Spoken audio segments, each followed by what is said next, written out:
Hi friends, இப்போ நம்ம good bad ugly படத்தோட கம்போசிங்க ஜிவி பிரகாஷ் அவர்கள் ஸ்டார்ட் பண்ணிட்டாரு. இப்போ ரீசெண்டா ஒரு ட்விட் ஒன்று போட்டிருக்காரு. அதுல அவர் அப்படின்னா சொல்லியிருக்காருன்னா, மோஸ்ட் ஸ்பெஷல் ப்ராஜெக்டோட கம்போசிங்க இன்னைக்கு நான் ஸ்டார்ட் பண்ணிட்டேன், காட் பிளஸ் யூ அப்படின்னு அந்த ஒரு வார்த்தையை சொல்லி நம்மளுக்கு செம்மையான ஹிண்ட் கொடுத்திருக்காரு. ஏன்னா ஆல்ரெடி குட் பேட் அக்லி படத்தோட போஸ்டர்ல காட் பிளஸ் யூ மாமே அப்படின்னு தான் போட்டிருக்கோம். இப்போ இவரும் காட் பிளஸ் யூ அப்படின்ற வார்த்தையை தான் சொல்லியிருக்காரு. ஸோ நம்ம ப்ராஜெக்டோட கம்போசிங்க ஸ்டார்ட் பண்ணிட்டாரு ஜிவி பிரகாஷ் அவர்கள். இப்போ ரீசெண்டா நம்ம ஏகே ஃபேன்ஸ் எல்லாம் ஜிவி பிரகாஷ் அவர்களை எல்லா இடத்துலயும் மென்ஷன் பண்ணி குட் பேட் அக்லி படத்தோட கம்போசிங் எப்படி போயிட்டு இருக்கு, அதுல எப்படி பிஜிஎம் எல்லாம் போட போறீங்க அப்படின்னு கேட்கறப்பலாம் ஜிவி பிரகாஷ் அவர்கள் வேற லெவலான ஒர்க் போயிட்டு இருக்கு.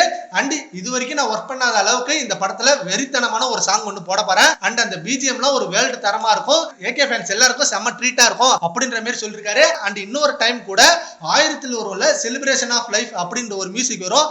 அதே போல ஒரு மியூசிக்கு நம்ம தல அஜித் சார் வந்தா எப்படி இருக்கும்னு திங்க் பண்ண வெறித்தனமா இருக்கு.